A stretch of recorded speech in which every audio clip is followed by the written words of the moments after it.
Hello friends, कैसे हैं आप लोग। आई थिंक आप अच्छे होंगे और रेडियो विज़ार्ड की वीडियो को फॉलो कर रहे होंगे।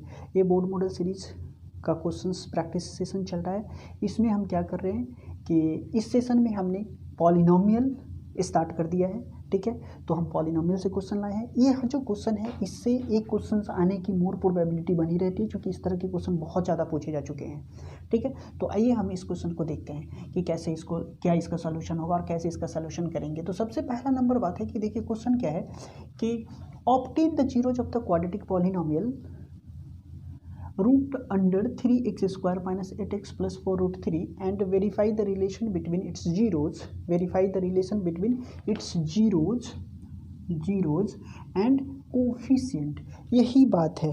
तो सबसे पहला नंबर बात कि आपको आई थिंक कि क्वाड्रेटिक पॉलिनोमियल पता होगा कि क्वाड्रेटिक पॉलिनोमियल होता क्या है। ये बात आई थिंक कि आपको पता होगा। ठीक है, लेकिन देख लीजिए क्वाड्रेटिक पॉलिनोमियल होता क्या है। आइए देखिए, एक अगर हम स्टैंडर्ड फॉर्म का क्वाड्रेटिक पॉलिनोमियल ले लूँ, ठीक है, तो ax² plus bx plus c, यही होता है क्वाड्रेटिक पॉलिनोमियल का स्टैंडर्ड फॉर्म। इसमें देखते हो कि a क्या है। a जो है कोएफिशिएंट ऑफ, इसको बोलते हैं coefficient of x²। Clear. b जो है इसे हम बोलते हैं क्या है, coefficient of x। And c for constant term, इसे हम बोलते हैं कांस्टेंट टर्म। ये बात तो बेसिक क्लियर हो गई। ए है हमारा क्वाड्रेटिक पॉलिनोमियल में a for coefficient of x², b for coefficient of x and c for constant term. यह क्लियर हो गया। दूसरा नंबर बात कि अगर एक टर्म है जीरोज, इसमें भी यूज किया गया है। देखो कि verify it's relation between its zeros. तो जीरोज का मतलब क्या होता है, जीरोज का क्या मतलब होता है। जीरोज का मतलब होता है, इसी के लिए दूसरा जो वर्ड हम यूज करते हैं उसको हम करते हैं रूट्स। ठीक है, रूट्स या जीरोज एक ही होता है। जैसे जीरोज एंड रूट्स का यह मतलब होता है कि इस क्वाड्रेटिक पॉलिनोमियल को अगर हम सॉल्व करें तो इससे दो वैल्यू निकल के आएंगे।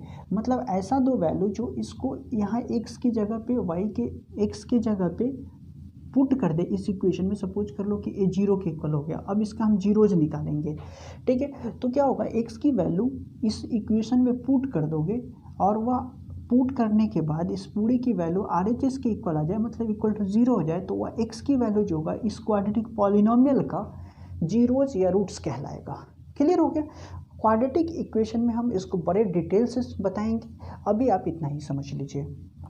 ठीक है, तो इसमें जो रिलेशन होता है उस बात को हम देखते हैं। ठीक है, तो यहाँ पे दो तरह के हैं कि यहाँ पे जो जीरोज होता है क्वाड्रेटिक पॉलिनोमियल में, दो जीरोज होते हैं। एक जीरो जो होता है उसे हम अल्फा मान लेते हैं, ठीक है, और दूसरा जीरोज को हम बीटा मान लेते हैं। और अल्फा प्लस बीटा अगर हम लिख दें तो क्या हो जाएगा, सम ऑफ जीरोज। ठीक है, और अल्फा इंटू बीटा लिख दे तो ए प्रोडक्ट ऑफ जीरोज। ठीक है, अभी आप इन्हीं भी लिखोगे अल्फा बीटा तो चलेगा, लेकिन आपको क्वाड्रेटिक इक्वेशन में तो करना ही है। ठीक है, इस इक्वेशन भी आते हैं, हम करवाएंगे, इस पे भी क्वेश्चन है। तो अगर जो है आपको सम ऑफ जीरोज, दो टर्म आपको यहाँ पे जाननी है कि sum of zeros and product of its zeros. ठीक है, तो देखो सम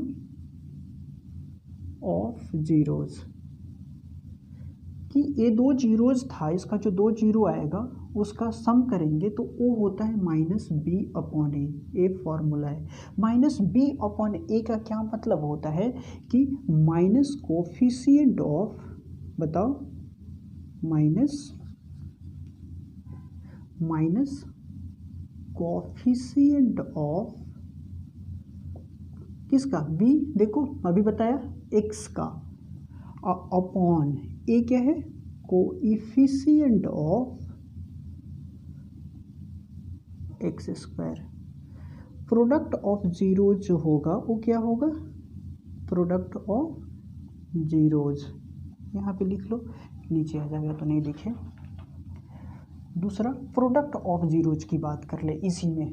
ठीक है, तो देखो product of zeros of this polynomial, what will you get? C upon A होता है। आई थिंक आप समझ रहे होंगे, क्वाड्रेटिक इक्वेशन आपने कर रखा होगा तो, ठीक है। और ये C क्या है? देखो कांस्टेंट टर्म बताया अभी, कांस्टेंट टर्म अपॉन A क्या है? Coefficient of x square. Clear है? तो यही कोफिशिएंट को आपको वेरीफाई करने हैं इस क्वेश्चन में। क्लियर हो गया? तो आते हैं इस क्वेश्चन को, अब सॉल्व करने की बारी आ गई है। तो देखिए इस क्वेश्चन का सॉल्यूशन कैसे होगा। तो सबसे पहला जो ए है आपका क्वाड्रेटिक पॉलिनोमियल, इसको ले लो। तो √3x² माइनस 8x प्लस 4√3 किसको करना है? इसके जीरोज को हमें सेटिस्फाई कराना है, यानी कि इस तरह के क्वाड्रेटिक पॉलिनोमियल को जीरो के इक्वल कर लेंगे। ठीक है, जो भी क्वाड्रेटिक पॉलिनोमियल रहेगा उसको जीरो के इक्वल कर लेंगे। अब क्या हो गया, या इससे हमें x की वैल्यू निकालनी है, दूसरा नंबर काम। तो x की वैल्यू कैसे निकलेगा? स्प्लिटिंग द मिडिल टर्म करके। तो करो इसका स्प्लिट। तो स्प्लिट करने के लिए क्या करते हो कि अगर x² का कुछ कोफिशिएंट है और कांस्टेंट टर्म है, तो इस दोनों x² के कोफिशिएंट को और कांस्टेंट टर्म को पहला मल्टीप्लाई कर लेते हैं। तो 4√3 यहाँ कांस्टेंट टर्म है और कोफिशिएंट x² का √3 है, तो इसको मल्टीप्लाई करेंगे तो कितना आ जाएगा? देखो √3 में √3 से मल्टीप्लाई करेंगे 3 और 4 है ही, तो 4 3 = 12। यह आ गया, यहाँ तक क्लियर हो गया। अब इस 12 का हमें प्राइम फैक्टराइजेशन निकालना होता है ताकि हम स्प्लिट कर लें। करो इसका प्राइम फैक्टराइजेशन। तो कैसे हो जाएगा? देखो 4 2 6 = 12 हो गया। क्या है? 2 6 = 12। और देखो यहीं पे हमारा काम बन गया, 2 + 6 = 8। यही तो लाना है ना? मिल गया हमें। तो लिख लो √3x² minus 6x minus 2x plus 4√3। अब थोड़ी सी प्रॉब्लम और होगी आपको कि देखो यहाँ पे √3 है, यहाँ 6 है, तो इसमें आपको प्रॉब्लम होगी। ठीक है, इसलिए मैंने जानबूझकर एक क्वेश्चन लिया है कि एक क्वेश्चन पूछे हुए भी CBSE द्वारा है, और थोड़ा सा यहाँ पे बच्चे को प्रॉब्लम भी होती है कॉमन लेने में। देखो प्रॉब्लम की बात नहीं है, एक बात, दो बातें याद रखो कि √3 × √3 की वैल्यू क्या होता है? 3। या फिर आपको जब कभी 3 हो, आपको 3 लिखना, 3 के बदले रूट के फॉर्म में कन्वर्ट करना है, तो इसे हम क्या लिखेंगे? √3 × √3। ये बात क्लियर हो गई? अब इसी √6 यहाँ पे 6 है, तो 2 × 3 इसका प्राइम फैक्टराइजेशन होगा, और 2 × और √3, ये 3 को हम क्या लिख सकते हैं? √3 × √3। ये क्लियर हो गया। तो इस 6 के बदले क्या लिख सकते हो? एक बार लिख लो, √3x² minus 2 × √3 × x minus 2x plus 4√3 = 0। As it is इसे हम लिख दिया। ठीक है, अब तो कोई प्रॉब्लम नहीं है कॉमन लेने में। देखो अब कोई प्रॉब्लम नहीं है कॉमन लेने में। 4√3 = 0 इस दोनों टर्म में और इस दोनों टर्म में। देखो इसमें √3 x हमने कॉमन ले लिया, तो यहाँ पे x बचा, और इस टर्म में 2√3 बचा, एक √3 कॉमन हो गया। ठीक है, दूसरा इस टर्म में 2 कॉमन कर लेंगे तो x और माइनस 2√3 = 0 हो गया। तो ये क्या हो गया? ए टर्म और ए मिडिल वाले जो टर्म है ये दोनों सेम आ गए, यानी कि ये बात सही है कि हमारा प्राइम है, ये स्प्लिटिंग द मिडिल टर्म सही जा रहा है। ठीक है, आ गया। x माइनस 2√3 कॉमन कर लेंगे, x माइनस 2√3 कॉमन कर लेंगे, और फिर ये क्या हो जाएगा? √3x माइनस 2 हो गया। ये दोनों यहाँ पे लिख लिया हमने, आ जाइए =0। देयरफॉर x माइनस 2√3 = 0, यानी कि x = 2√3। एक हमारा वैल्यू निकल गया। फिर इसको कर लो, देयरफॉर √3x माइनस 2 = 0, यानी कि √3x = 2 इम्प्लाइज दैट x की वैल्यू आ गई 2/√3। क्लियर है? हमारी ए वैल्यू और हमें ए वैल्यू मिल गया। हमने ए तो निकाल लिया, ए क्या निकला हमारा zeros of the quadratic polynomial. ठीक है, इस क्वाड्रेटिक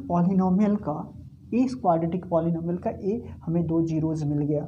अब हमें क्या करना है, एक काम हमारा यहाँ से obtain the zeros of the quadratic polynomial obtain कर दिया, यानी कि हमारा आंसर निकल गया।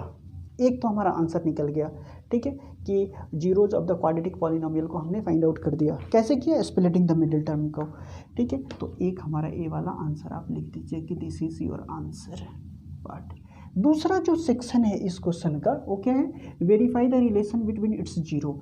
तो वेरीफाई द रिलेशन बिटवीन में आपको 2 काम करनी है, एक जो है सम ऑफ द जीरोज, तो लिखो sum of the zeros.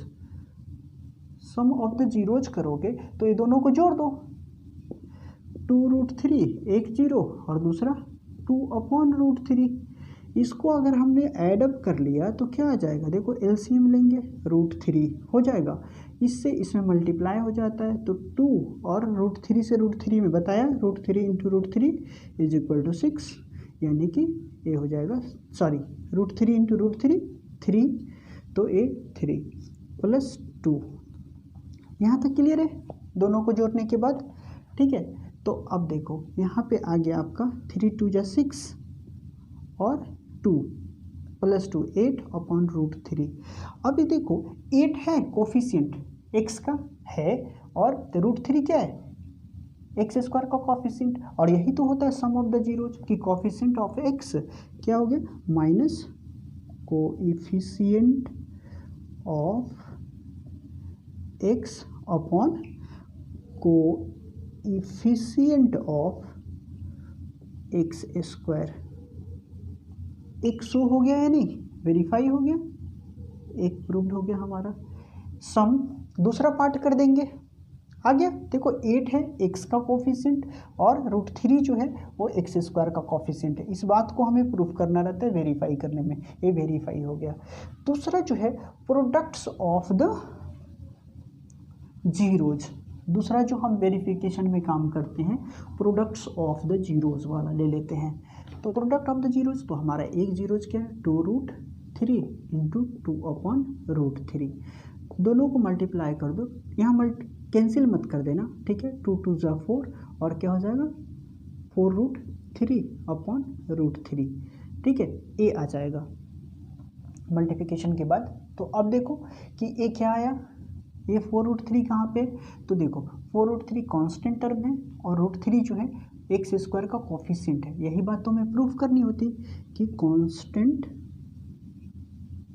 Term upon coefficient of x²। Clear हो गया, यानी कि फाइनली हमारा ये प्रूव्ड हो गया। क्लियर है, तो ये काम करने होते हैं इस तरह के क्वेश्चन में। तो आइए दूसरा क्वेश्चन को लेते हैं। आई होप कि ये आपको पूरी अच्छे तरह से क्लियरिटी के साथ समझ में आ गया। अब आपको का काम है कि आप इसको प्रैक्टिस कर ले, 1-2 बार बना लें।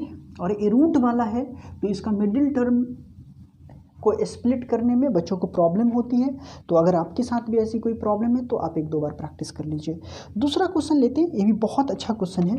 ठीक है, कि देखो एक क्वेश्चन आपका स्क्रीन पे डिस्प्ले कर जाएगा, मैं क्वेश्चन को नहीं लिख रहा हूँ। ठीक है, एक क्वेश्चन है क्या, मैं पढ़ देता हूँ सबसे पहले कि if the product of the zeros of the polynomial, if the product of the zeros of the polynomial ax² minus 6x minus 6 is 4, find the value of a। ठीक है, तो देखो कैसे वो करते हैं। तो यहाँ पे जो पॉलिनोमियल है पहले उसको लिख लेते हैं हम। तो ax² okay minus 6x minus 6, ठीक है, ये हमारा पॉलिनोमियल है और कह रहा है क्या इसका प्रोडक्ट जो है जीरोज का, इसके जो जीरोज हैं उसका प्रोडक्ट कितना है बताइए। इसका प्रोडक्ट जो है 4 है, ये कह रहा है। तो सबसे पहला कि इसका कुछ तो रूट्स होंगे, कितने रूट होंगे, 2 रूट होंगे। क्लियर, तो मैंने बताया कि इसका जो सम ऑफ रूट्स जो होता है वो कितना होता है -b/a, लेकिन इस क्वेश्चन में प्रोडक्ट की बात किया तो इसका प्रोडक्ट ऑफ रूट्स कितने होंगे, product of roots, product of zeros लिख लो, क्या हो जाएगा C अपॉन A। ठीक है, और ऑलरेडी आपके क्वेश्चन में दे रखा है कि इसका प्रोडक्ट ऑफ जो जीरोज है वो 4 है, तो 4 equal to C upon A, और C की वैल्यू क्या है यहाँ पे -6 है ना। देखो ax square plus B X plus C standard form है, तो एक्स स्क्वायर का कॉफिशिएंट को a बोलेंगे, x के कॉफिशिएंट को b बोलेंगे, और a टर्म c में है। देखो यहाँ सभी जगह प्लस है, अगर इसके सामने माइनस आ जाएगा तो आप माइनस कॉफिशिएंट ले लेंगे। देखो यहाँ पे 6 के आगे माइनस है तो a कंसीडर हो जाएगा माइनस साइन, यहाँ पे x का कॉफिशिएंट जो है -6 होगा, यहाँ x का कॉफिशिएंट +a होगा, ये बात भी कंफ्यूज नहीं करेंगे। तो c -6 और a का कॉफिशिएंट a है, क्लियर है। तो देखो इसको क्रॉस मल्टीप्लिकेशन कर लो, तो 4a equal to -6, therefore a equal to -6 upon 4, 2 3 जा 6 एंड 2 2 जा 4, a की वैल्यू आ गई -3 अपॉन 2, यही आपको निकालना था। ये बहुत ही इजी क्वेश्चन है, लेकिन क्वेश्चन इसका लैंग्वेज जो है थोड़ा सा ट्विस्टेड है, इसीलिए बच्चे फंस जाते हैं, इसलिए आप इसको देख लेंगे। ठीक है, तो इसी के साथ हम इस लेक्चर को यहीं पे समाप्त करते हैं। ठीक है, आप इस क्वेश्चन को, ये दोनों क्वेश्चन को प्रैक्टिस करते रहिए जो पॉलिनोमियल में हमने कवर किया है। फिर हम नेक्स्ट सीरीज में फिर से अच्छे क्वेश्चंस लाएंगे, जो आपकी ज़्यादा से ज़्यादा प्रोबेबिलिटी होगी उस क्वेश्चन का कि बोर्ड में आए। ठीक है, तब तक के लिए आप अपना ख्याल रखिए, और अगर आपको ये सारी बोर्ड सीरीज का जो है लेक्चर अच्छा लगता है, आपको लगता है कि ये आपके लिए फ़ायदेमंद है, और फ़ायदेमंद क्यों ना हो, 100% फ़ायदेमंद होगा। ठीक है, तो आप अपने दोस्तों के बीच इसको शेयर करना ना भूलें, ज़्यादा से ज़्यादा आप शेयर कर दें, और लाइक सब्सक्राइब एंड शेयर करना ना भूलें। जय हिंद, जय भारत।